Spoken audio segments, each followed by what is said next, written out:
Амейлі, хәзер келәмнең уртасына шулай басып, аякларны бергә куеп, сикереп, кулларны, аякларны ян-якка сузабыз.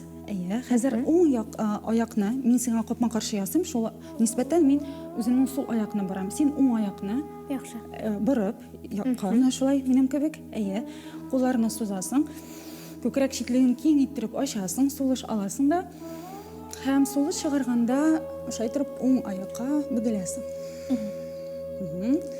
Хәзер сулыш алып, киң иттереп ачып, күкрәк читлеген йомшартасың да, бит йөзләрне йомайып, сулыш алганда кире янәдән башлангыч торышка кайтасың һәм икенче якка шулай кабатлыйбыз. Хәзер сул якка борылабыз. Мин бераз гына сине төзәтәсем килә.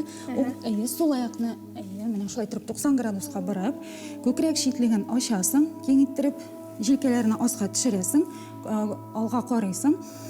Сулыш аласың да, һәм сулышны чыгарганда йомшак кына аска бөгеләсең. Бик яхшы. Җилкәләрне артка һәм аска төшерүне дәвам итәсең. Бик яхшы.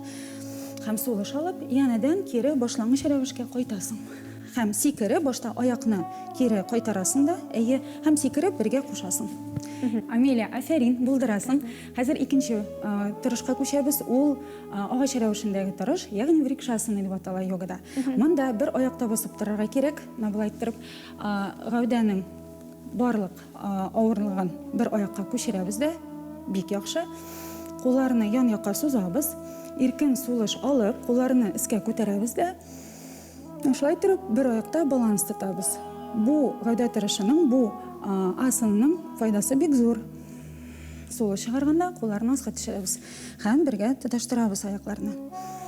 Сулыш алабыз, бер цикл, һәм сулышны чыгарабыз. Һәм хәзер икенче аякка керешәбез. Хәзер гәүдә авырлыгын сул аякка куясың. Бик шәп.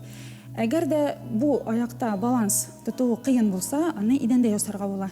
Чөнки кай вакыт келәм ул безгә баланс тотарга камачаулый. Бик яхшы. Тирән сулыш алабыз һәм сулышны чыгарганда кулларны ян-яктан төшерәбез. Шәп булды бу Ләйсән апа, бик зур рәхмәт. Дуслар, сәлам! Мондый хәрәкәтләрне күбрәк ясыйсыгыз килсә, Хәрәкәттә бәрәкәт проектына рәхим итегез. Бу проект турында безгә бүген тулырак йога инструкторы Ләйсән Бикмуллина сөйләячәк. Ләйсән апа, Хәрәкәттә бәрәкәт нинди проект ул? Хәрәкәттә бәрәкәт проекты Казан шәһәрендә татар телендә, ачык һавада, паркларда йога, бию дәресләре, заманча биюләр, халык биюләре, фламенко, сулыш алу ритмнарына корынган проект. Бик кызык. Бу проектның максаты нинди? Беренче чиратта ул сәламәт яшәү рәвешен пропагандалау һәм татар теленең кулланылыш кырын киңәйтү һәм арттыру. Шәп. Мондый проектны уйлап чыгару кемнең идеясы? Бу проект Казан мэрия проекты. Бу ел Татарстанда туган телләр һәм халыклар бердәмлеге елын игълан иттеләр. Шул нисбәтән бу проектны оештырып җибәрделәр. Нинди мастер-класслар узды инде? Әлегә бары тик йога мастер-классы узды, бары тик бер генә чара. Һәм җәй буе июнь, июль, август айларында тагын бик күп чаралар узачак. Нинди мастер-класслар булачак? Тагын бу җәйдә безне көтә халык биюләре, заманча биюләр, перформанслар, сулыш ритмына корынган күнегүләр. Бу чараларның расписаниесе бармы? Аны кайдан белеп була? Бу проект ачык һаваларда үткәрелгәнлектән без һава торышына бәйле. Шул нисбәттән иртәрәк кичен һәрбер чара алдыннан социаль челтәрләрне ачып карарга кирәк. Аңлашылды. Ләйсән апа, сез йоганың айынгар юнәлеше инструкторы. Бу юнәлеш башка йога төрләреннән нәрсә белән аерыла? Бу юнәлеш бик нык таралган безнең Рәсәйдә һәм чит илләрдә.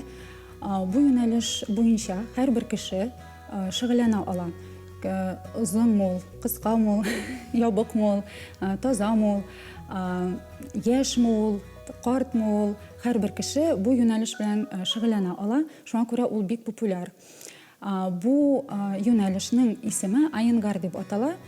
Бу кеше фамилиясе, кеше исеме һәм фамилиясе. Бу юнәлешнең төп принциплары ул тәнне тигезләү, һәм материаллар белән эшләү. Аңлашылды, Ләйсән апа. Әмнә йога белән сез күптәннән шөгыльләнәсезме? Һәм йога белән шөгыльләнү сезгә нәрсә бирә? Йога белән мин 2007 елдан бирле шөгыльләнәм.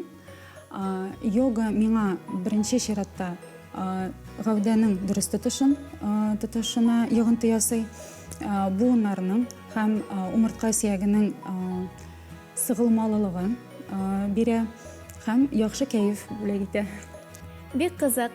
Ләйсән апа, килгәнегез өчен зур рәхмәт, уңышлар үзегезгә. Рәхмәт, бик зур.